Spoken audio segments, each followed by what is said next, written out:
Buenos días. Continuamos esta segunda jornada de las que hacen el número 20 de Teología en Aragón, en las que estamos reflexionando sobre el hombre. ¿Qué es el hombre? ¿Quién es el hombre? Si ayer abordábamos la cuestión desde un punto de vista más filosófico, esta mañana, de forma condensada, vamos a insistir o a dar un punto de vista más teológico. Tenemos con nosotros a don Luis María Salazar García. Él es sacerdote de la diócesis de Jaén. Nació en Baeza en 1968 y fue ordenado presbítero en 1995. Actualmente es párroco de Santa María de Torre Don Jimeno en Jaén y delegado diocesano para el apostolado seglar. Estudioso de la antropología teológica, cursó estudios de licenciatura en teología en la Facultad de Granada. Es doctor por la Pontificia Universidad Gregoriana de Roma. Actualmente es profesor del Seminario Diocesano de Jaén y de la Facultad de Teología de Granada. Él ha estudiado el pensamiento de Juan Luis Ruiz de la Peña y sobre todo ha publicado un precioso libro que os recomendamos especialmente en este tema sobre la dignidad de la persona, titulado Personas por Amor. Tenemos aquí un diálogo con la obra de Juan Luis Ruiz de la Peña. En él, en la colección Persona, serie académica del Instituto Emmanuel Munier. El título de su ponencia, El hombre, imagen de Dios. Agradecemos su participación en estas jornadas de teología de Aragón y ya sin más le doy la palabra. Gracias. Lo que es el miedo escénico, pues eso es lo que tengo yo ahora mismo. Espero que conforme avancemos en este encuentro que será la presentación, la ponencia, este miedo escénico se alivie un poco. Espero que así sea. Yo suelo empezar las reuniones en la parroquia por la hora de terminar. Como a las 11:30 tenemos el descanso, y el descanso es sagrado, ya el pueblo hebreo lo sabe, el sábado no hay que trabajar, pues el descanso es sagrado. Pues si a las 11:10 no he parado de hablar, ustedes tosen discretamente y yo ya me doy cuenta y voy recogiendo un poquito. En la puerta le han proporcionado un esquema al que voy a intentar sujetarme como una ayuda para mi personalidad un tanto anárquica, tanto en el pensamiento como en la presentación. Y intentaré que esa pequeña guía nos sirva. La primera cosa que quiero presentaros, que quiero haceros caer en la cuenta, es esa expresión bíblica del Génesis que dice que el ser humano es creado a imagen y semejanza de Dios. Rápidamente uno piensa, hoy, ¿en qué me parezco a Dios? Pero quizá el sentido del texto no va exactamente por ahí, sino que ese a imagen y semejanza aparece como contraste con la creación anterior de plantas y animales que eran creadas según su especie.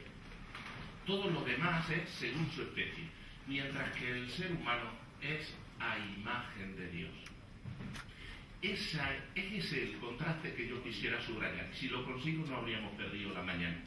Es decir, que lo importante de esa expresión no es tanto cuánto me parezco a Dios o no me parezco a Dios, cuanto que el ser humano no es comprensible según su especie, no es comprensible solo por sus características, no es comprensible solo desde la visión de lo humano.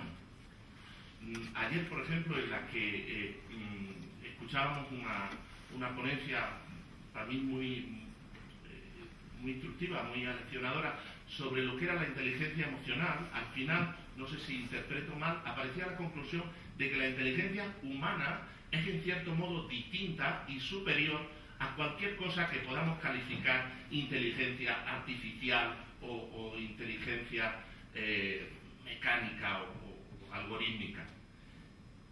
Pero no solo es que la inteligencia humana sea superior o distinta a las demás criaturas, sino que cada ser humano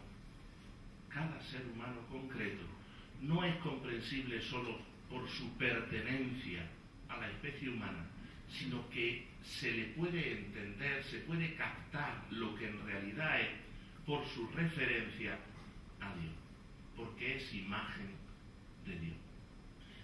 Es lo que voy a intentar presentar ante vosotros. Lo primero, una referencia sobre ese binomio, imagen y semejanza. En general hay un consenso entre los exegetas en que es una presentación redundante, o sea que no hay que buscarle más temas al tema de que a la cuestión de que use dos palabras. Quizá, por buscarle un matiz, la expresión de Mu, la semejanza, es, digamos, un atenuante de la imagen. Es un poco, el autor pone que somos imagen de Dios y le parece muy fuerte y dice, bueno, semejanza, más o menos. Es un cierto atenuante. Pero sí es verdad que, aunque no sea ese el texto bíblico, entre los escritores cristianos de los primeros siglos, la diferencia dio mucho juego. Y ellos se preocuparon mucho de plantear que en el hombre había una referencia a Dios, la imagen, que no se podía perder, que era algo que permanece siempre, y había otra referencia a Dios, la semejanza, que de alguna manera estaba condicionada por nuestra respuesta a Dios. Ellos entendían que somos algo respecto a Dios, somos imagen de Dios, y eso no podemos dejar de serlo, hagamos lo que hagamos, sea cual sea nuestra respuesta a Dios, pero hay otro aspecto de nuestra referencia a Dios que tiene mucho que ver con nuestra respuesta, con cómo nosotros encajemos esa primera referencia. Otra cosa que también dio mucho juego durante los primeros siglos fue el tema de que esa expresión a imagen y semejanza, en realidad, apoyándose en San Pablo, en realidad está dicha sobre Jesucristo. De tal manera que el resto de los seres humanos somos, en cierto modo, imagen de la imagen. Que propiamente imagen de Dios es solo Cristo, y los demás somos imagen de la imagen. Es más, hay una cierta, no discusión, porque entre ellos no discutían, pero luego los especialistas ven el contraste entre el San Ireneo y toda la escuela antioquena, que entienden que nosotros somos hechos a imagen de Cristo encarnado, con una preocupación por la encarnación, una preocupación por la materialidad de Cristo, en la cual nosotros nos encontramos con Dios, y la escuela alejandrina, la más vinculada a Orígenes, donde ese ser imagen de Cristo es ese ser imagen del Verbo eterno de Dios. Pero, sea lo que sea, tampoco eso es lo más importante de lo que quería decir. Sí es verdad que los padres captan que esa plenitud del vínculo con Dios que representa ser su imagen se cumple en Jesucristo, del cual nosotros somos de alguna manera reflejo. Es lo que he dicho de otra manera, y espero que al final se entienda lo que voy a decir ahora. Esto tiene mucho que ver con lo que dirá San Pablo, que somos hechos hijos en el Hijo único, que nuestro vínculo con Dios está siempre, permanentemente mediado por Jesucristo. Luego, la tercera cosa que quería decir en este primer apartado es que lo que queda claro es que imagen, primero, es un concepto que tiene que ver con la dignidad humana. Es un concepto que de alguna manera decir que el hombre es ser imagen de Dios, es imagen de Dios, es decir que el ser humano es muy importante. Es el rey de la creación, dirán después, la plenitud de la creación, dirán después. Aquí nuevamente se aparece ese enlace con Jesucristo. pero además que el ser imagen es siempre un concepto referencial. Es un concepto que no se desliga nunca del imaginado, para los que sean de la vieja escuela del analogatum princeps, que es Dios. Es decir, cuando la imagen se separa de Dios, se vuelve autónoma, se convierte en un ídolo. Pensad en nuestras imágenes y lo que ha sido toda la preocupación por el culto a las imágenes a lo largo de la historia de la Iglesia. Cuando la imagen se vuelve autónoma, se convierte en un ídolo y entonces es censurado el culto que recibe. Mientras que cuando la imagen conserva su referencia a las personas a las que representa, esa imagen, su culto, es no solo reconocido, sino alentado por la Iglesia. De tal manera que en el Vaticano II, pequeño homenaje como de los 50 años, aparece que el culto que se tributa a las imágenes se considera siempre como referido a las personas a las que representa. Es decir, cuando la imagen pierde el vínculo con aquel a quien representa, se convierte en un ídolo, en un obstáculo, en algo que debe ser rechazado. Pues fijaos que esto también vale para el planteamiento de la imagen de Dios, del hombre como imagen de Dios. En el instante en que esa imagen se vuelve autónoma, que renuncia a su vínculo con el imaginado, con Dios de quien es imagen, esa imagen se convierte en un ídolo. Quizá uno de los grandes dramas, en expresión de Delibat, del humanismo ateo, es que cuando consigue desgajar y volver autónomo al ser humano en esa veneración por el ser humano, ese ser humano se ha convertido, lejos de una imagen, en un ídolo de estos que dicen los profetas, que tienen ojos y no ven, tienen oídos y no oyen, no tiene voz su garganta, es incapaz de salvar. Cuando al hombre se le adora por sí mismo, ese vínculo con el hombre se convierte en algo incapaz de salvar. Dicho de otro modo, o con expresión que utilizara Olegario en alguna ocasión, el humanismo es como una flor que hemos cortado de la planta. Durante un tiempo, y sobre todo si la pones en el ambiente correspondiente, no excesivamente caluroso, con su agüita, si queréis le ponéis una aspirina al agua, lo que sea, la flor conserva su lozanía durante un tiempo, pero pasado ese tiempo se marchita, porque carece de su raíz nutricia. Pero es que además la flor cortada nunca da fruto. Es bello, es bella, nos impresiona, nos fascina, pero su capacidad para fructificar queda incapacitada, queda limitada por completo por el hecho de haberla cortado de su raíz. Es un poco el drama quizá que el humanismo del que hoy vivimos casi sus estertores, quizás sea un poco pesimista la expresión, porque las corrientes antihumanistas son potentísimas, tanto en la derecha como en la izquierda, política, social, cada uno a su estilo. Y bueno, pues ese humanismo un tanto utópico ha perdido esa capacidad al quitarse de su raíz nutricia.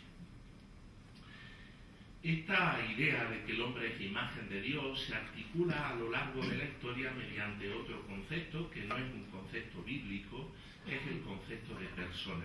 Digamos, afirmar que el hombre es imagen de Dios es algo equivalente a lo que afirmamos cuando decimos que el hombre es persona, que el ser humano, varón y mujer, que el ser humano es persona, que ya os digo, no es un concepto bíblico, es un concepto relativamente tardío, no entra en la antropología sino después de haber pasado por toda la teología trinitaria para designar a los tres de la Trinidad y de alguna manera es un concepto que ha hecho fortuna en el humanismo posterior, esa idea de que el hombre no solo es algo, sino que es alguien, que es aquello a lo que hacía referencia la idea de la imagen de Dios, bueno, pues ha hecho fortuna en ese concepto. Os he dicho que como concepto es tardío, o mejor dicho, como término, pero no como experiencia. Por eso os quería plantear que ese concepto persona, esa idea del hombre como imagen, tiene unos antecedentes también en la Sagrada Escritura. El lugar común que la reflexión sobre Dios en la Biblia es mucho antes como Dios de la alianza, Dios de la historia, Dios que camina con su pueblo, mucho antes de entenderse como Dios de la creación. Los textos de la creación, aunque vienen al principio de la Biblia, no son ni mucho menos los textos más antiguos. Algunos pues son casi del siglo VI, de la época del exilio en sus primeras redacciones, y luego se reelaboran y se articulan conjuntamente después. Pero es precisamente en esa idea de la alianza, en esos primeros recuerdos, en esa primera memoria del pueblo de Israel, donde aparece un elemento que a mí me gustaría subrayar. Y es esa idea de la elección, esa idea de la vocación. Si leemos en el Génesis el ciclo de Abraham, nos damos cuenta que un hombre anónimo, que bueno, sí tenía una serie de posibilidades, no era alguien absolutamente desahuciado, pero sí es verdad que era un hombre sin futuro, esa idea de la esterilidad, de la ausencia de un lugar. Tierra y descendencia son de alguna manera los que configuran nuestra esperanza. Pues ese hombre sin futuro es de pronto elegido, llamado por Dios, Abraham. Y al llamarlo, lo saca de ese anonimato y lo convierte en su interlocutor, con lo cual lo ha colocado como un ser único en la historia. Además, en esa conversación, Dios se convierte en el garante de su existencia y le proporciona un futuro en la promesa de la tierra y en la promesa de la descendencia. Abraham se ha convertido en alguien del que era, bueno, pues un ser humano destinado a perecer, destinado a acabarse, se convierte en alguien, en el interlocutor de Dios. Esa idea de la elección vuelve a aparecer en multitud de personajes, pero nos centramos en Moisés, donde vuelve esa idea. Yo te he elegido, yo te escojo. En Moisés se subraya un elemento que va a tener también su importancia, y es que la elección de Dios tiene siempre un carácter ministerial. ¿En qué sentido? Situaros en el pasaje de la zarza. Bien visto tengo el sufrimiento de mi pueblo, hasta mis oídos ha llegado su clamor.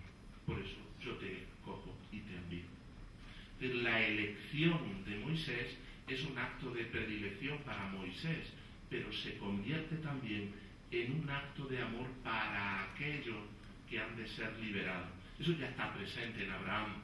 En ti se bendecirán todas las generaciones.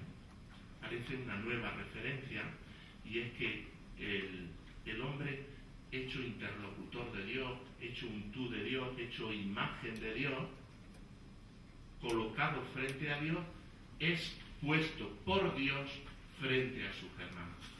Es puesto por Dios como un elemento de salvación para sus hermanos, a los cuales es enviado.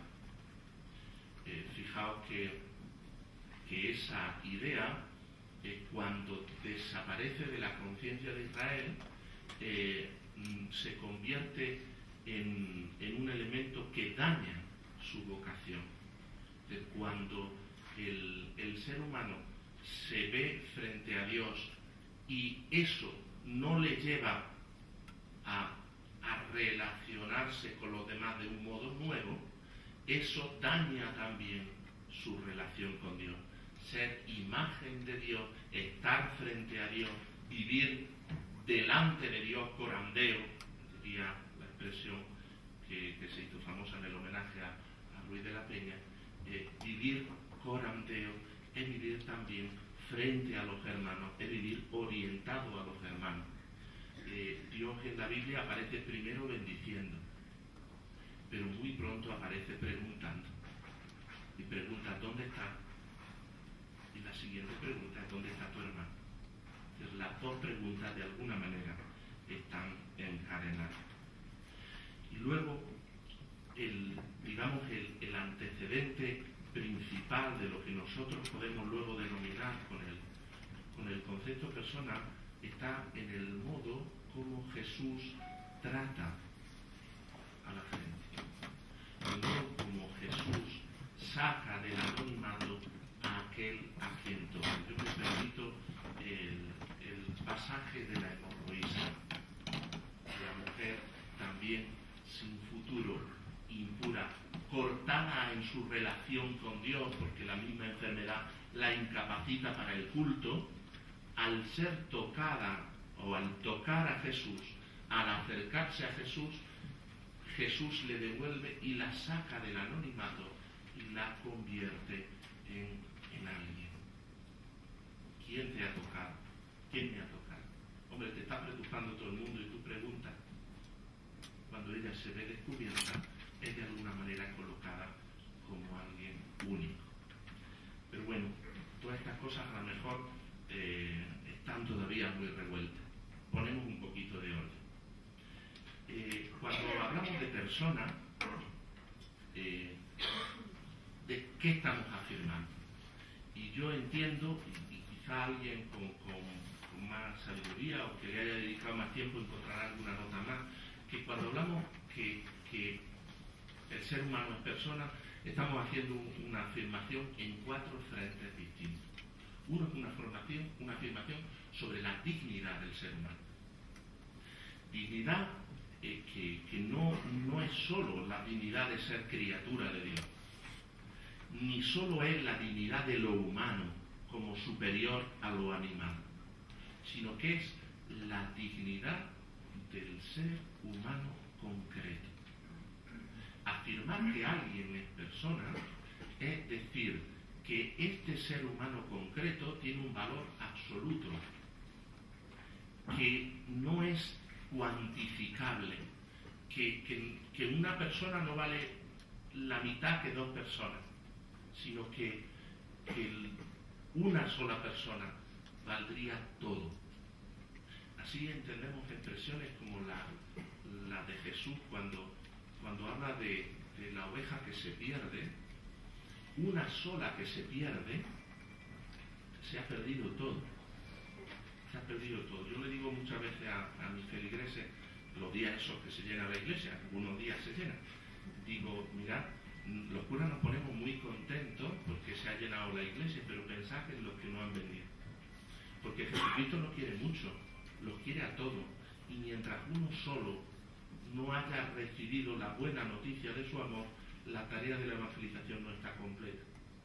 Mientras uno solo quede que no ha vivido esa experiencia, la tarea de la evangelización está inacabada, porque uno solo vale todo, porque por uno solo valdría la pena todo. Esa es la afirmación que se hace cuando decimos que alguien es persona. También es una afirmación sobre la identidad. Decir que alguien es persona es decir que es único, que no es sustituible. Aquí entra mucho lo que yo decía de los animales según su especie. Si yo digo que tengo un perro, no es verdad, no tengo perro, para que la gente no diga, bueno, te poquita basura para el perro del cura. No, por eso no tengo perro. Pero si yo digo que tengo un perro, bastaría que yo diga de qué raza es, para que os hagáis una idea bastante aproximada de cómo es el perro. No necesitáis mucho más datos. Es verdad que nos decían ayer tarde que los seres humanos personalizamos todo lo que nos rodea, y cuando ya es mi perro es casi como una persona, porque ya se convierte en insustituible, cosa que tendría que analizarse si es sano o no es sano. Luego lo analizamos. Pero sí es verdad que es una tendencia muy natural en nosotros, que mi bolígrafo deja de ser un bolígrafo según su especie para convertirse en el mío, en este que tiene esta marca, esta muesca, esta esa. Pero mientras en los animales, en las plantas, en las cosas, basta describir sus características, la presentación que han hecho de mí dice algo de qué soy, pero dice muy poco de quién soy. Que cuando yo dejo de ser el profesor de Jaén o el cura de Jaén para pasar a ser Luis María, entonces ha acontecido ese misterio del reconocimiento personal. Yo lo comentaba, yo al final vengo porque tengo una amiga aquí en Zaragoza que te convence y al final viene. Para muchos de vosotros, si en vez de presentarme yo, se presenta otro cualquiera, que también es profesor en Jaén, que también nació el mismo año, que también no sé qué, que también no sé qué, vosotros no lo habríais distinguido. Pero espero que si viene otro, Carmen se habría dado cuenta, no es Luis María. Hombre, pero si es lo mismo, ¿no? No es lo mismo. Yo imagino los que estáis casados. Si vuelve otro con las mismas características, pero no es tú, se darán cuenta. Esperemos. Esperemos. Es decir, afirmar que alguien es persona, es decir, que es insustituible, que ha pasado a tener con toda propiedad un nombre propio, mientras que las cosas, los animales, se definen bien por sus características, el ser humano nunca se le puede agotar en sus características, sino que tiene una identidad única e insustituible. Y allí es donde cuento yo esa pequeña historia, que la habréis visto, porque circuló por internet mucho, del abuelito que se cae en la calle, lo llevan al hospital y lo están curando y le pregunta a la enfermera si va a tardar mucho. Dice, ¿por qué? ¿Tiene usted alguna cita? Y dice, sí, voy a las 12, voy a una residencia a ver a mi mujer. Hombre, su mujer está en una residencia. Sí, es que tiene Alzheimer desde hace muchos años, pero su mujer lo conoce. No, ella ya hace mucho tiempo que no me reconoce, pero su mujer se acuerda de que usted va. No, hace mucho tiempo que ya perdió la noción de. En esas conversaciones estaban, cuando ya la enfermera le dijo, bueno, ¿para qué me metes prisa? Si ella no sabe quién es usted, ¿qué más da que vaya o que no vaya? Y el hombre contestó, dice, bueno, ella en realidad ya no sabe quién soy yo, pero yo sí sé quién es ella. Conocéis la historia. Cuando afirmamos que una persona, cuando yo sé quién es, aunque haya perdido todas las características que le daban forma. Ayer hablábamos precisamente, o escuchaba yo, y hablaba precisamente de eso. Es decir, aunque haya perdido todas las características, todo el currículum que se podía escribir ha dejado de tener valor, pero su identidad sigue siendo la misma. Eso es lo que afirmamos cuando decimos que alguien es persona, que un ser humano es persona. No es sustituible. En las películas estas donde aparece, con perdón por si resulta machista la expresión, la rubia despampanante que dice entre lágrimas, pero es que yo no quiero que me quieran por mi físico, quiero que me quieran por mí misma. En el fondo, aunque la expresión queda un poquito, porque dice, bueno, ¿cuántos querrían tener su físico? Pero la expresión lleva mucha verdad dentro. No queremos que nos quieran por nuestro dinero, no queremos que nos quieran por nuestro físico, por nuestro currículum. Tenemos la esperanza de ser en algún sitio alguien. Y es necesario, incluso para la salud mental, es necesario que alguien te quiera, aunque no haya leído nunca el libro que escribiste, aunque no sepa dónde estudiaste, aunque no sepa nada, pero o aunque lo sepa, ni le importa, vamos. A mi madre es que todo eso, pues bueno, pues, imagino que se alegra, pero que da igual, que ya me daba de comer de antes y se alegraba cuando iba a mi casa sin que lo otro haya variado lo más mínimo. Es una afirmación, la afirmación de persona también es una afirmación sobre la libertad. Persona y libertad son dos conceptos profundamente emparentados. Hasta tal punto que hay un autor muy conocido en el mundo teológico, Karl Rahner, que lo hace equivaler. Él entiende que todo lo que precede a mi decisión libre, en cierto modo, es naturaleza ya. Se ha incorporado. no solo lo que traigo de fábrica, sino todas las decisiones anteriores se han incorporado ya a mi historia, son inamovibles, y eso es mi punto de partida, que lo vamos a llamar naturaleza. Pues en ese punto de partida donde me encuentro, yo tengo que decidir. Pues eso que decido es mi persona. De hecho, el lenguaje popular conserva algo así. Dice, esta es una decisión personal. Y decimos que es una decisión personal cuando no me viene dada por otro, cuando no viene solo en lo que es políticamente correcto, sino que es una decisión en la que yo he tomado partido desde lo más íntimo de mí mismo. Ciertamente la libertad del hombre es situada, ya lo situamos, ya lo planteamos al hablar del pensamiento de Ramsey. Es decir, yo nunca parto de cero. Ese es un engaño, esa idea de la libertad absoluta, por la cual una persona con 3 hijos y 50 años, 20 años de casado, 30 años de casado y no sé qué, dice, yo es que tengo que decidir, tengo que rehacer mi vida, como si empezara desde el solar. No, tú tienes que decidir lo que vas a hacer con tu vida, pero esa decisión no puede prescindir del punto donde está. Es una libertad, Jasper la diría, libertad situada, acotada. Pero siempre existe. Aunque haya situaciones en las que no se pueda ejercer, hay como una base profunda. Quienes estéis familiarizados con el pensamiento de Viktor Frankl, cuando él se sitúa en el campo de concentración, hay muchas situaciones en las que él no puede hacer nada, pero sí puede situarse con rebeldía o con aceptación de aquello que ocurre. Aparece también Dietrich Bonhoeffer, que vive una expresión, una experiencia similar en el campo de concentración. En el libro que luego se publicó como Resistencia y Sumisión, aparece esa dicotomía donde la persona, frente a lo que ocurre, está obligada a situarse, aunque no pueda hacer nada, aunque no pueda cambiar nada, pero se sitúa. Nuestra libertad es siempre como respuesta. En el pensamiento de Viktor Frankl aparece también. Lo importante no es lo que yo espero de la vida, sino que la vida me está colocando en la obligación de responder. Él le dice, la vida espera algo de mí. Esta situación en la que estoy, yo tengo que tomar partido. Pues esa decisión de tomar partido, de aceptar o rechazar, o habréis visto situaciones en las que no puede hacer nada. Yo estoy pues muy impresionado por toda la tragedia de los inmigrantes en el paso del estrecho, últimamente la noticia en Melilla, pero es una constante.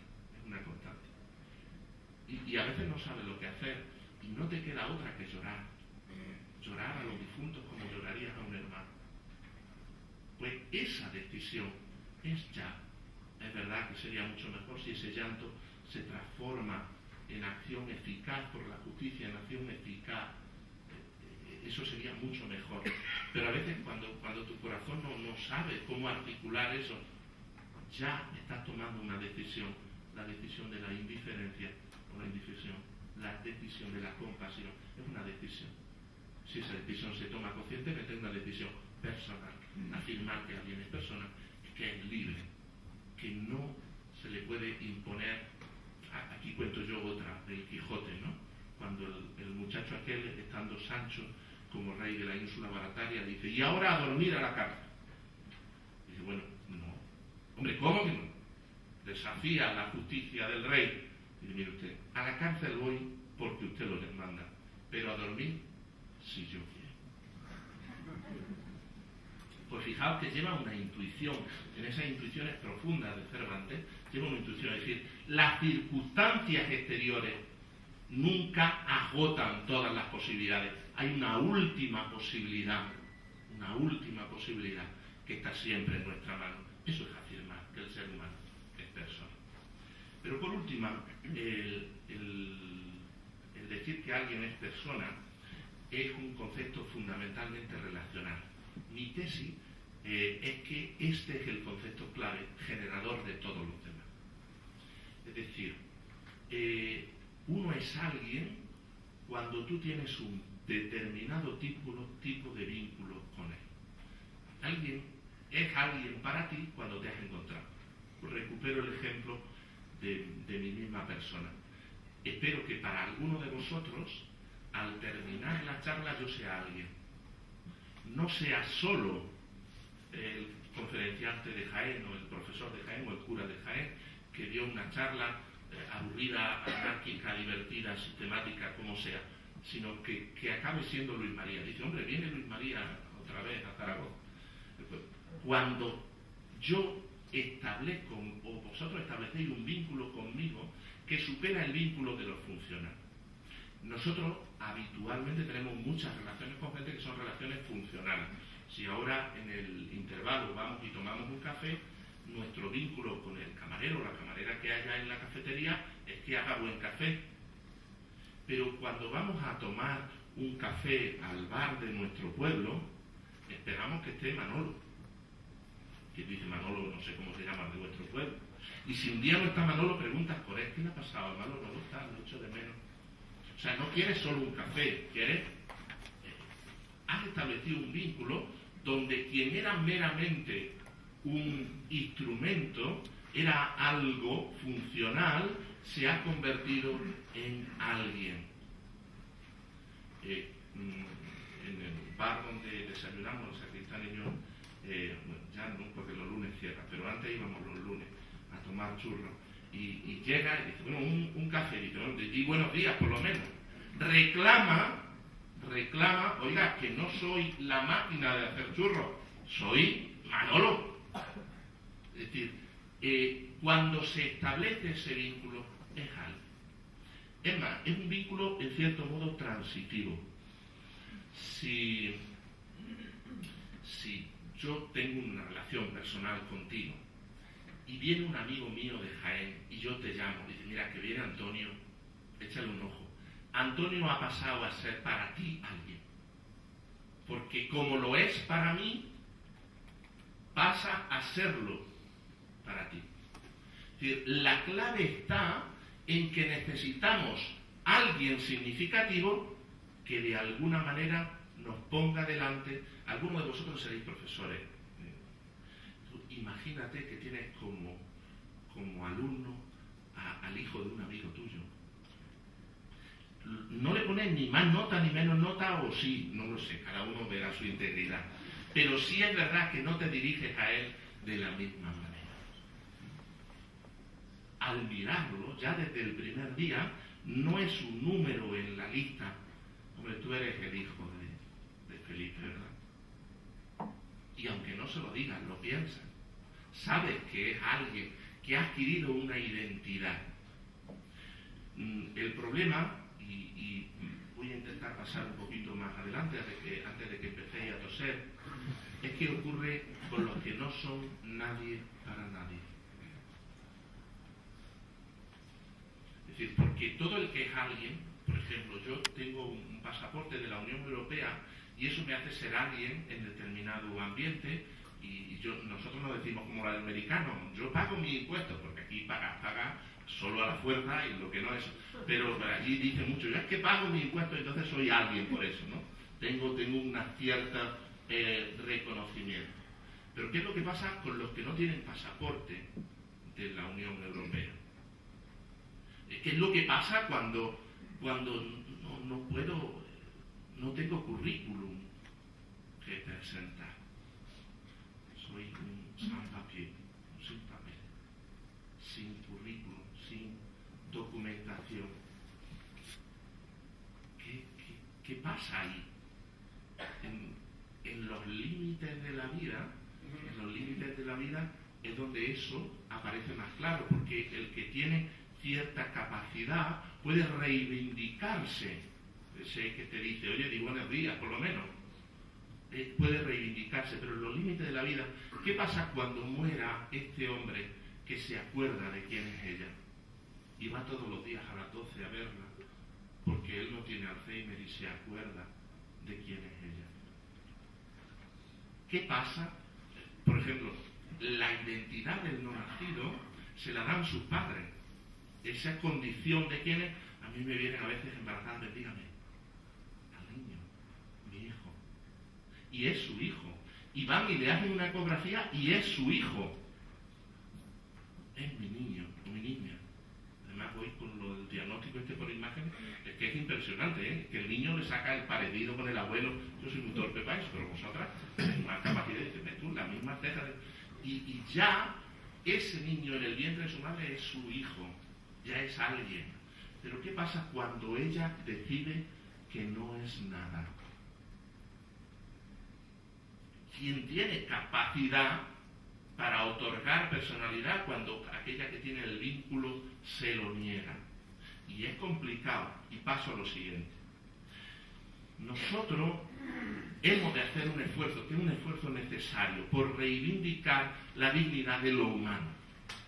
La dignidad del ser humano como superior a las máquinas, como superior a todas las cosas, a todos los animales.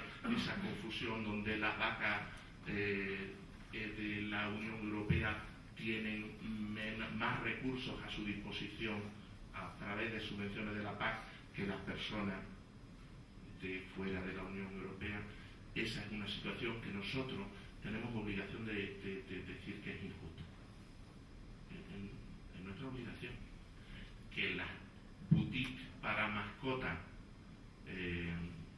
tengan ese éxito, tendremos que decir que está muy bien, pero que a lo mejor es desproporcionado. Que a lo mejor estamos enfermando como sociedad. Es que es como uno de la familia, lleva razón, pero no hay algo extraño en eso. Que la mascota tenga más dignidad, más reconocimiento que muchos seres humanos. Entonces tenemos que reivindicar lo humano. Pero ese paso último de la afirmación del ser humano concreto, ¿cómo lo hacemos? Vuelvo al principio. Decimos, bueno, el hombre es imagen de Dios porque tiene inteligencia. Y eso nos distingue de todos los animales. Y vamos a poner que consiguiéramos demostrar, si es que eso fuera posible, que la inteligencia humana es superior a la inteligencia de todos los demás bichos vivientes, mecánicos o biológicos. Y lo demostramos. Pero ¿qué pasa conmigo que no tengo esa inteligencia superior? Es que a lo mejor yo soy más torpe que muchos otros máquinas y bichos. Pero quítate y ponte personas que a lo mejor están en coma, cuyo ejercicio de la inteligencia, bueno, pues no va a ser la inteligencia, va a ser la capacidad de amar. Está mejor, ¿no? Para nosotros, cristianos, lo que distingue a los seres humanos es la capacidad de amar. Y te encuentras individuos humanos con todos sus cromosomas, sus 46 son, sus 46 cromosomas humanos, que amar, como lo mismo, pero lo mismo menos, ¿eh?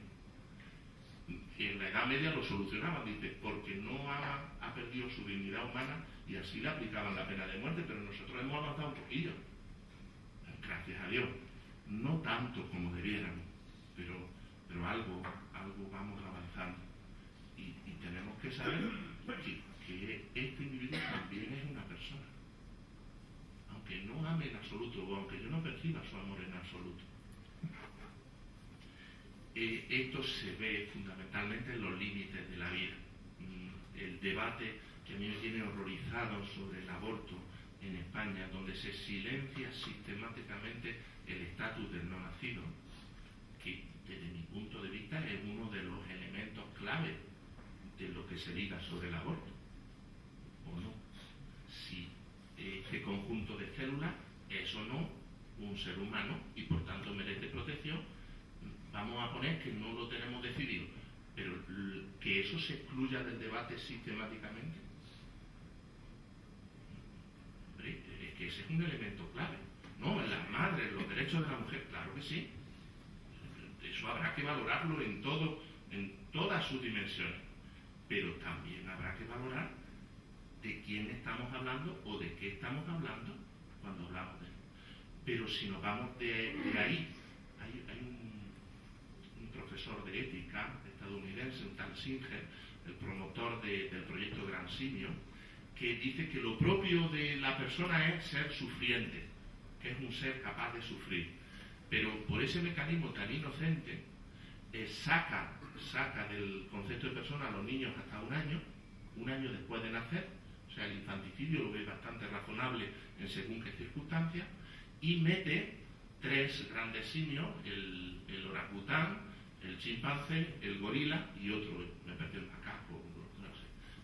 Dice que debe, y ha promovido el proyecto Gran Simio para el reconocimiento de los derechos de los animales, de los derechos personales de los animales, porque son seres sufrientes, y él lo demuestra más o menos, que son seres sufrientes, que son capaces de percibir el sufrimiento.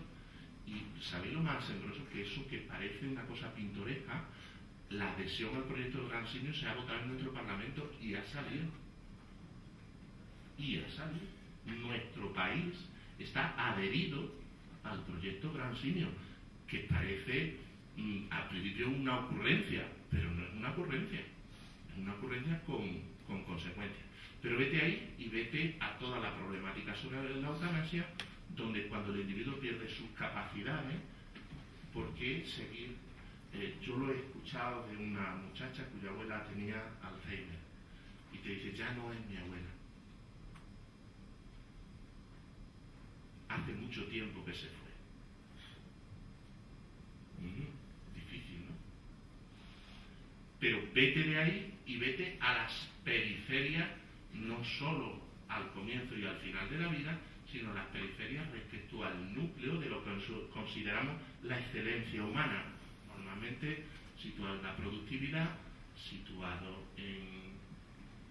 en la inteligencia, situado en unas capacidades que consideramos como excelentes, que es lo que ocurre con todos aquellos que están fuera, que es lo que ocurre con todos aquellos que son externos al núcleo de protección, a este llamado estado del bienestar, más o menos.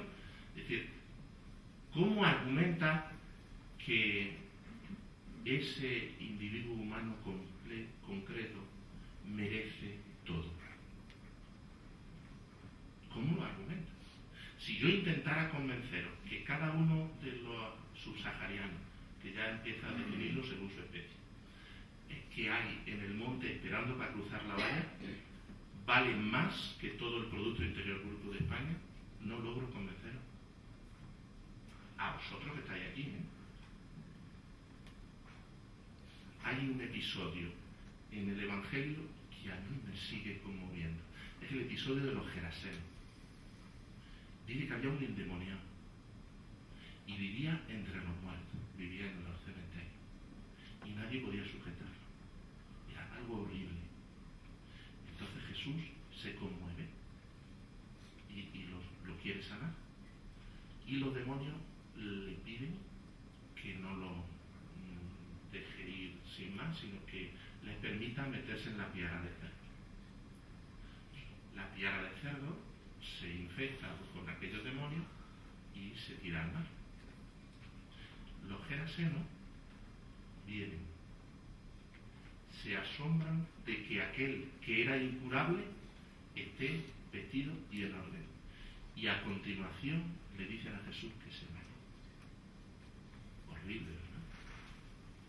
Que se vaya.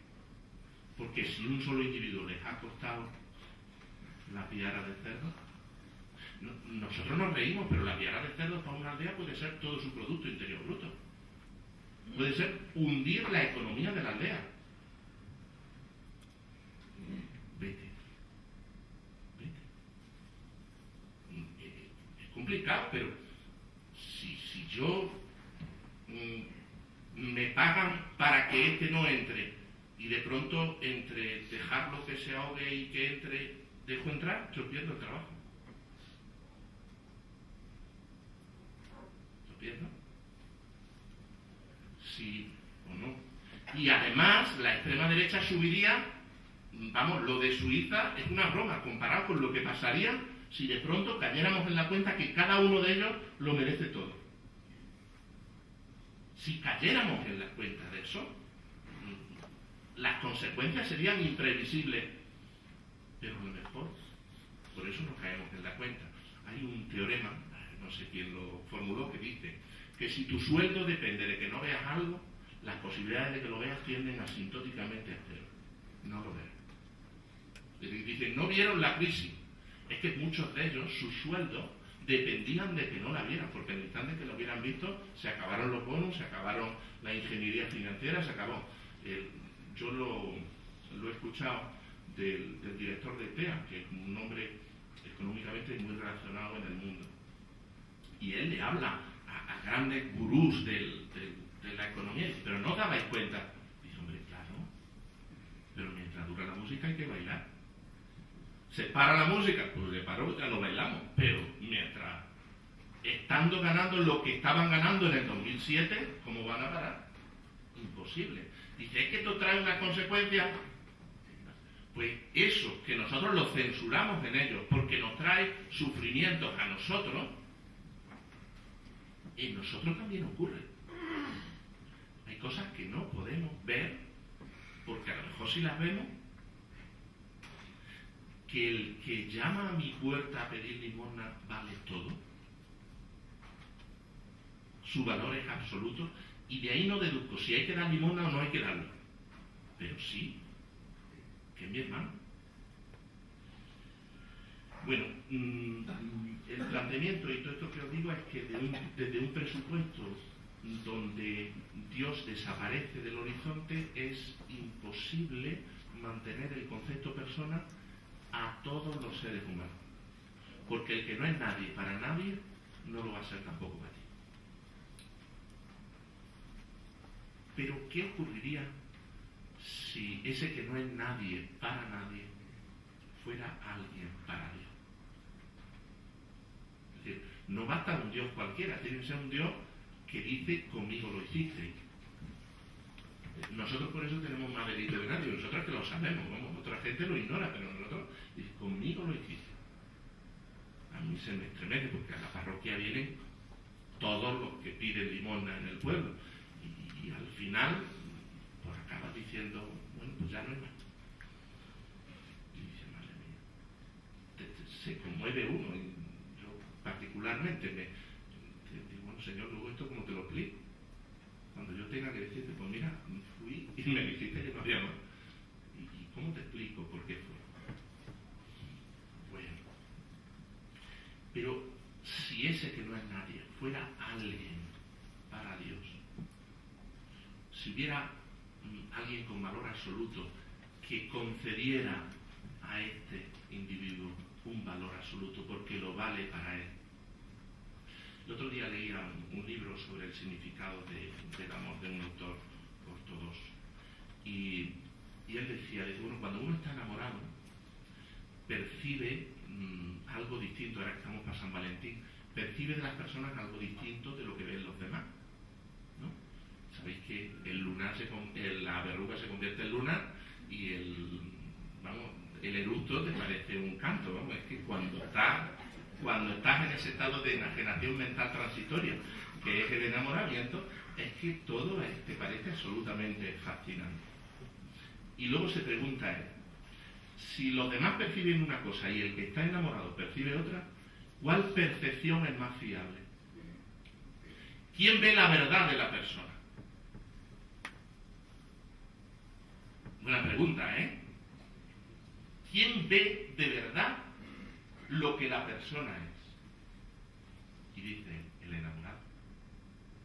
Todos los demás estamos daltónicos, no percibimos el verdadero color de la persona, su verdadero significado. Por eso Dios, cuando plantea su relación con nosotros, plantea la relación del enamorado. La problemática de Osea es la problemática de un Dios que está enloquecido de amor, en engeneración mental permanente. Tú eres mi hijo en quien me complazco. Tú eres como encuentra la alegría el esposo con la esposa, así la encuentra tu Dios contigo. Mira, no te he escogido porque sea ni el más grande, ni el más santo, ni el más... No, por pura gracia, porque es que me has caído en gracia. Hoy estamos en el día de la Virgen de Lourdes. María cae en la cuenta de esto. Porque nosotros decimos, ¿qué cualidades tendría María para que se fijara Dios en ella? Pero eso no es la percepción que tiene ella, ¿eh? Ella entiende que es pura gratuidad. Y de hecho hecho, se ajusta más lo que ella entiende a lo que dice el Evangelio, que es pura gratuidad, que no hay ningún valor previo que la haga merecedora de la elección, y que sin embargo esa elección la hace merecedora de todo. Esa elección la convierte en eso, dichosa me dirán todas las generaciones, porque el poderoso ha hecho obras grandes en mí. No pierde la referencia. Hemos sido convocados por Dios a la existencia, cada uno de nosotros, y eso nos concede un valor absoluto y una libertad absoluta, porque tenemos que responder, y todo lo que hacemos es una respuesta a esa llamada de Dios, afirmativa o negativa, de aceptación o de rechazo. Si Dios no te hubiera llamado, algunos de tus actos podrían ser indiferentes, pero una vez que ya te ha llamado, todo lo que hagas tiene significado. Todo, absolutamente todo, es una respuesta a esa llamada primera de Dios, a esa vocación primera de Dios. Y nos ha llamado a imagen de esa vocación primera de su Hijo. Nos ha llamado, nos ha convocado a ser su Hijo en el Hijo único. Y eso nos da un valor absoluto. Vuelvo a decir, el que el reconocimiento de la dignidad humana haya adquirido tal éxito es uno de los grandes victorias de la inculturación del cristianismo en nuestra cultura occidental.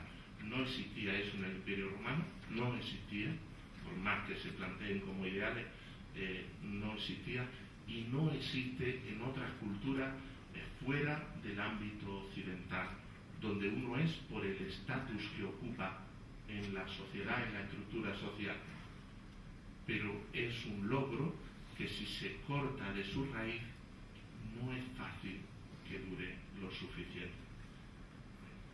Eso era lo que tenía que decir. Muchísimas gracias. Un contenido profundo que hemos recibido yo creo que con emoción. Yo he estado haciendo algunas catas de algunas personas que conozco, de los rostros, y yo creo que hasta los más exigentes estaban metidos en lo que nos decías, sobre todo viviéndolo por dentro. Por supuesto que estás empezando a ser alguien para nosotros. Yo le decía esta mañana que cuando vi este nombre, Luis María Salazar García, pensé, no sé por qué, en un venerable profesor, lo he dicho al principio, en un venerable profesor en edad. Luego, viendo la fecha de nacimiento, he dicho, bueno, pues es más joven que yo. Entonces ya ha sido un primer encuentro, pero luego ya al estar con él, saludarle, pues se percibe más. Y yo creo que ahora todos nosotros también estamos en esa misma disposición de que seas para nosotros alguien. Vamos a hacer unos comentarios, unas preguntas, como queréis. No sé si don Manuel quiere decir algo. Entonces, os daremos el micro para que podáis plantear vuestras cuestiones.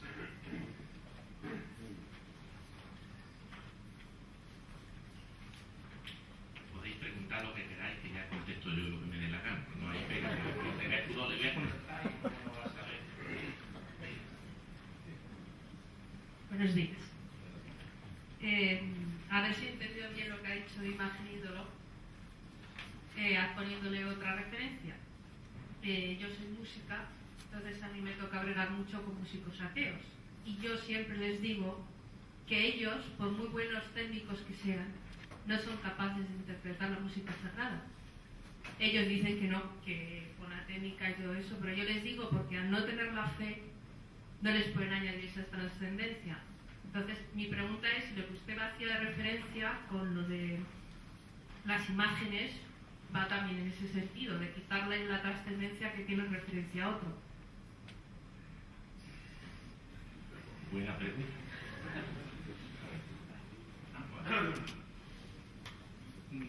Yo me remito a la conferencia que a mí me ayudó mucho. Yo estoy convencido que pueden interpretar la música sagrada con una técnica suficientemente depurada, si son músicos, y la inmensa mayoría de la gente no va a notar la diferencia. La inmensa mayoría de la gente no va a notar la diferencia. Hago una referencia, el que sea así más pudoroso la descuenta, luego la descontar. Es de una película, me parece que es Pretty Woman, y entonces el hombre coge a una prostituta y la lleva, pero al final, en esa relación donde ella empieza a ser alguien para él, pero me quiere, dice, mira, te aseguro que no vas a notar la diferencia. Pues puede ser, perdonad, la referencia sé que no está muy bien traída. Puede ser que haya quien no note la diferencia, pero yo creo, y a lo mejor es mi deseo, que si la interpretan con toda la pasión con que se interpreta, se abre en ellos una posibilidad. Yo ahí estoy con Aranguren, bien querido por ti, que él dice que la fe no puede ser el primer capítulo del libro de ética. Como tiene fe, la consecuencia es, sino que tiene que ser posible, solo por supervivencia de la sociedad, tiene que ser posible que escribamos muchos capítulos del libro de la ética antes de ponernos a decir si tiene fe o no tiene fe. Dice, pero él entiende que en el último capítulo del libro de la ética hay una apertura a lo teologal, en el sentido de Zubiri. Zubiri distingue entre lo teológico y lo teologal. Lo teológico es que yo parto de la revelación y digo algo sobre el mundo, sobre Dios o sobre el ser humano. Pero lo teologal es que partiendo de la creación acabo quedando abierto a una pregunta que libremente, porque la fe nunca es consecuencia, la fe siempre es respuesta libre, respuesta personal. Por eso el cristianismo no puede aceptar los determinismos, no puede aceptar una renuncia a la libertad, porque se entiende que la fe es respuesta libre a la propuesta de Dios. Si esa respuesta libre no fuera por definición posible, la fe deja de serlo y por tanto la reflexión teológica también pierde sentido. O sea, que cuando esa música se interpreta, al final queda abierto a bueno, esto hace referencia a algo más o se agota. Hay una cosa, Ruiz de la Peña habla de lo que él llama el ateísmo reduplicativo. Él dice que una persona que niegue a Dios con todas las letras de negar a Dios, pero afirma el valor absoluto de cada ser humano, no es ateo. No es ateo. Hombre, yo no le voy a decir si él quiere denominarse ateo, yo se lo respeto. Pero esa persona se está colocando en la siguiente tesitura: como un ser tan contingente como nosotros tiene valor absoluto. ¿Quién respalda eso? Es como la moneda. ¿Por qué este cheque, este papel vale el doble que este o 10 veces más que este? ¿Por qué un billete de 500 euros vale más que uno de 5? Porque hay un banco que lo respalda.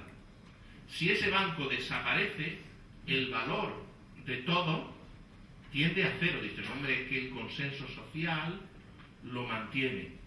¿Durante cuánto tiempo? Hasta que se descubra que no vale, hasta que se descubra que no hay banco que lo respalde, hasta que se descubra el tema de la crisis del euro y el futuro del euro está un poco ahí. Es decir, bueno, si no hay una unidad que lo respalde, ¿cuánto tiempo podemos seguir viviendo la ficción de que esto vale? Pues el que afirma el valor absoluto del ser humano de alguna manera está afirmando que está respaldado, que hay un fondo detrás. ¿Cuándo se entra en el ateísmo reduplicativo, en el verdadero ateísmo? Cuando como consecuencia yo empiezo a negar el valor absoluto del ser humano a determinado ser humano. Porque ya a quien se lo concedo según su especie, según sus características, según su currículum, según su pasaporte, según cualquier otra cosa que no es ese respaldo que reclamo. Os digo que no estamos tan lejos de ese ateísmo reduplicativo en nuestro entorno. Gracias. ¿Otra pregunta?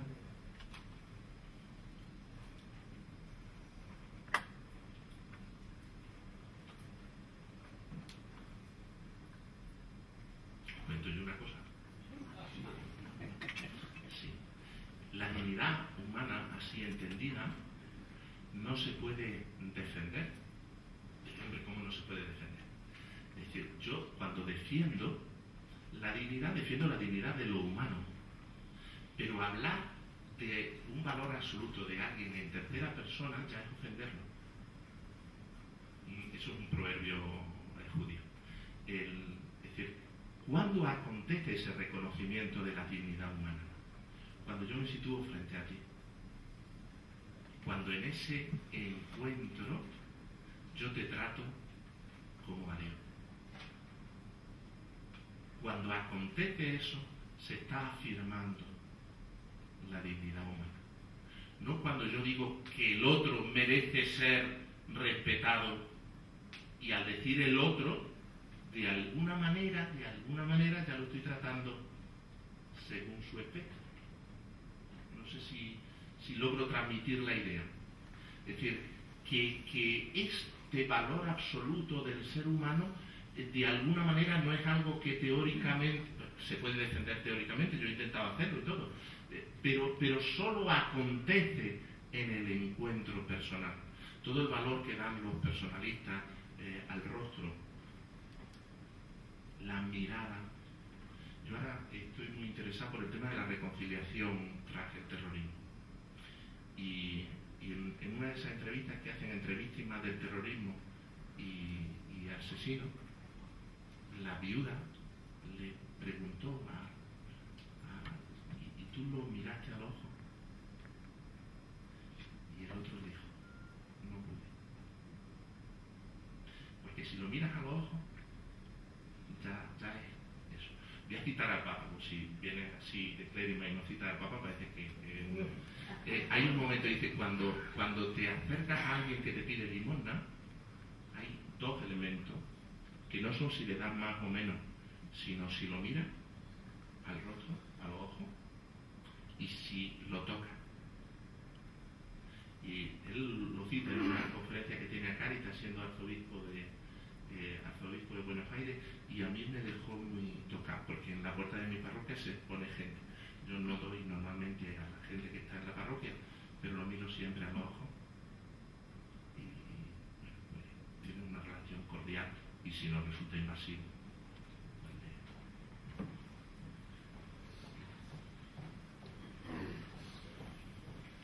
José Antonio.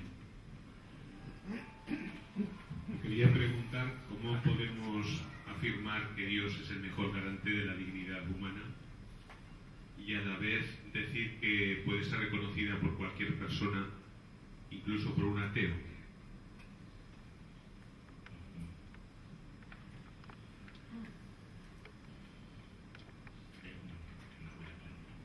Vamos a ver si digo algo que ayude, que no quiere decir tener la respuesta, pues no siempre tiene uno la respuesta. Culturalmente, en nuestro entorno, el reconocimiento de la dignidad humana había adquirido a mediados del siglo XX, sobre todo después de la tragedia de la Guerra Mundial, había adquirido un nivel de reconocimiento que se había incorporado de un modo pacífico al pensamiento, que no a la práctica.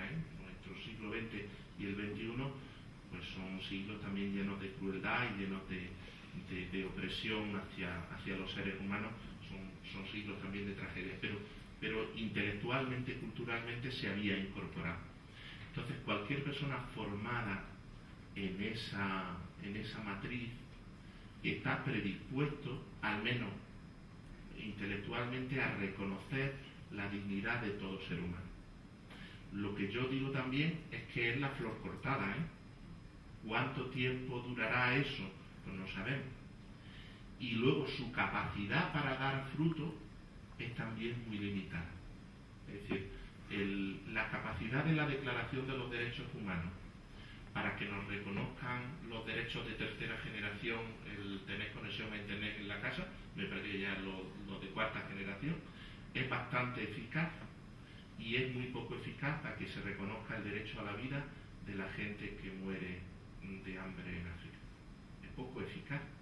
Es decir, cuando ocurrió la crisis hubo que salir al rescate del sistema bancario de Occidente, se movilizaron en meses, en semanas, 10 veces más dinero del que la FAO decía durante años que era necesario para solucionar el problema del hambre en el mundo. ¿Por qué lo otro no? Porque, hombre, entre que nos quedemos sin las preferentes, las cuentas corrientes, los fondos de pensiones, todo eso, y que se muera gente en África, pues que no hay proporción. Horrible, pero no hay proporción. ¿O no? En mi diócesis, el ecónomo, hasta hace muy poquito, ha sido un compañero mío de curso. Y entonces, cuando lo escogieron ecónomo, otro compañero le decía: mira, Manuel Alfonso, la labor del ecónomo es clave en la diócesis. Tiene una misión, que el día 30 estén las nóminas ingresadas. Lo demás, tú te las apañas. Pues yo aseguro que a la gente le duele más de que el poder adquisitivo de las pensiones ha bajado que de que la gente se muere. Pero que no parezca eso. Yo, si llega el día 31 y no me han ingresado la nómina, me asusto más que porque lea en el periódico no sé qué. Vosotros diréis: eres un canalla, Luis María. Digo, ¿llevas razón? ¿Llevas razón? ¿Cuándo empieza a ocurrir otra cosa? Pues yo sé, si Dios tiene misericordia de nosotros. Porque también sabéis de gente que dejó su casa, su nómina, su todo, porque le dolía más a aquella gente que su misma vida.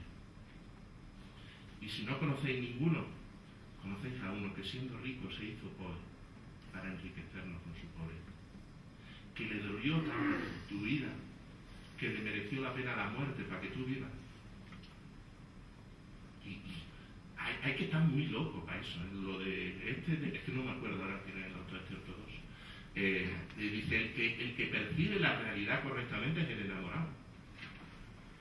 Ese es el que la percibe. Todos los demás tienen sus sentidos atrofiados para percibir la realidad del ser humano. Sé que no contesto la pregunta, pero sin duda. ¿Alguien? Sí, don Manuel.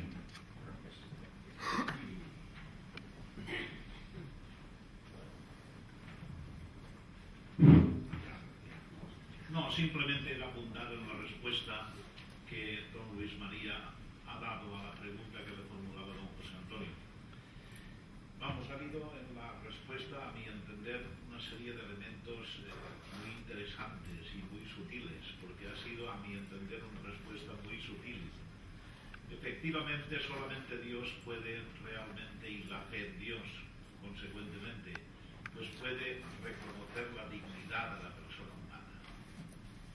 En principio, pues un ateo, una persona que no crea en Dios, pues en principio es muy difícil, porque claro, si solamente con la fe en Dios se puede tener una percepción real y plena del ser humano, porque la fe también nos da eso, nos da la capacidad de poder percibir plenamente y perfectamente la realidad de alguien, la realidad de algo.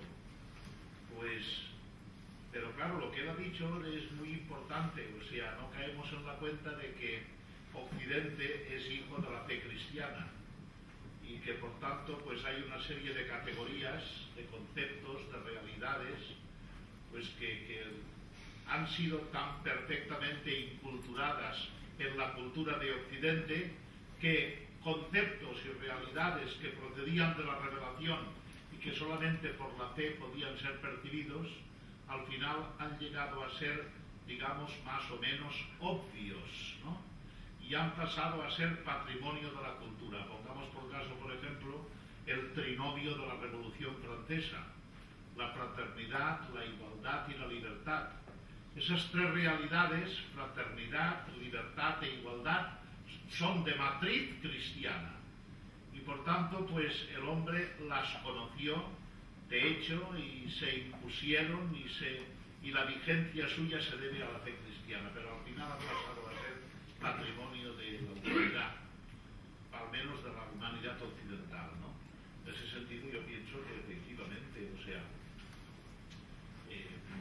tan introyectadas y tan perfectamente integradas están esas nociones, están esos conceptos que al final pasan a ser patrimonio de la humanidad, de tal forma que un ateo, aunque haya cortado su vínculo con Dios y aunque no comparta la revelación cristiana, pues de hecho, como resulta que hay elementos de la revelación cristiana que se han hecho cultura y por tanto han pasado a ser patrimonio de la inteligencia humana, uno los ha integrado y los aplica. En tal caso, pues la dignidad es una de esas categorías, una de esas realidades, como ha pasado al acervo cultural occidental, pues entonces un ateo las puede aplicar. Pero ha matizado don Luis María con esas sutiletas suyas tan interesantes de que, bueno, ocurre como la flor cuando ha sido cortada, que eso puede estar en vigencia durante un tiempo, pero cuando se marchite la flor, ¿qué pasará?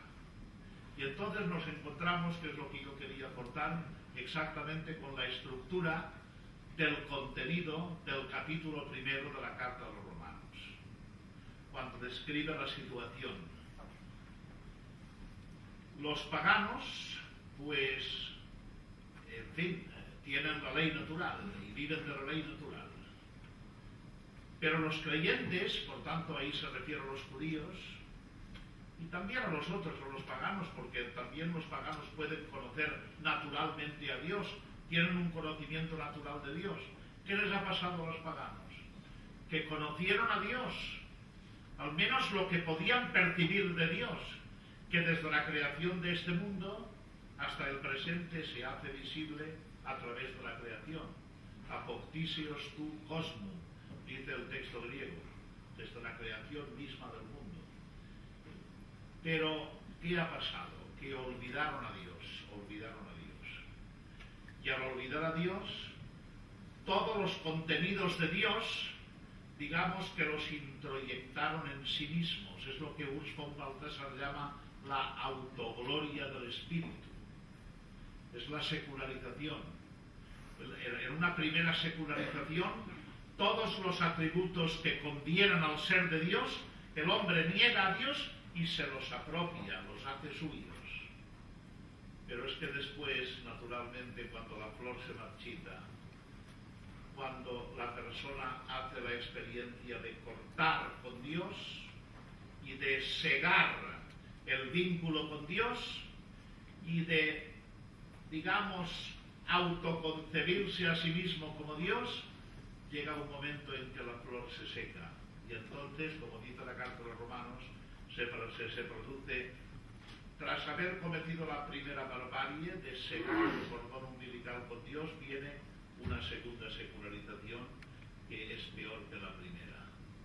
Porque entonces el hombre, dejado a merced de sus propias fuerzas y presupuesto ya el corte con Dios, hasta aquello de Dios que se había introyectado él y que había metido dentro de sí mismo, cometiendo un acto idólatra, por supuesto, desaparece. Y entonces, como dice la Carta de los Romanos, negaron a Dios, se quedaron con el tesoro de Dios en su interior, pero ese tesoro se desvaneció. Y ya entonces, pues, cambiaron el uso natural de los hombres por las mujeres y de las mujeres por los hombres y cayeron en la barbarie. Esa matización de don Luis María ha sido muy interesante. Es decir, un ateo puede amar, sí, porque ha cortado el vínculo con Dios, pero conserva, digamos, restos del ser de Dios dentro de sí mismo. Pero como siga la flor cortada y no entronque otra vez con el tronco, valga el pleonasmo, ¿qué ocurrirá? Pues ocurrirá que incurrirá en la barbarie. Y es una cosa que también hoy la estamos viviendo, comenzamos a vivirla. Perdón por este sermón el resultado que era simplemente por, en fin, poner de relieve una respuesta muy lograda. Medio minuto, por favor, y terminamos. Buenos días, me llamo Alberto y la pregunta es la siguiente. Usted nos ha estado hablando sobre los atributos de la persona, libertad, seguridad, pero no falta uno tercero que es la responsabilidad, que solucionaría los problemas de por qué una vida que vale más en teoría que todo el resto del mundo no se puede llevar a efecto. Gracias. Muchas gracias, porque además me da la oportunidad. Cuando planteo la libertad, fijaos que se ha planteado la libertad como respuesta, libertad responsable. Responsable en un doble sentido. Responsable en que uno asume las consecuencias de sus decisiones libres, y responsable porque nuestra libertad siempre es respuesta. Nunca partimos de cero. Siempre tenemos un presupuesto, lo que Ranner llamaba la naturaleza, sobre la cual yo actúo. Él además añade una cosa muy interesante que me da pie este tema, y es que lo que llamamos concupiscencia es la imposibilidad que en el actual estado de cosas tenemos para que nuestras decisiones libres abarquen toda nuestra realidad. También lo habréis vivido vosotros. Uno toma la decisión de reconocer al otro como persona, como valor absoluto, pero luego esa decisión, que puede ser incluso una decisión sincera, en la que pone empeño, cuando tienes miedo, hay un aspecto donde no logra llegar, cuando tienes pereza, es decir, no logra abarcar toda la realidad. Pero por situarlo, esa responsabilidad estaría incluida en mi planteamiento dentro del concepto de libertad. Una libertad necesariamente responsable. Muchas gracias, Luis María. Gracias, don Manuel. Tenemos ahora un tiempo de descanso. Hoy sí que está abierta la cafetería del Museo Diocesano y nos volvemos a encontrar aquí a las 12 en punto.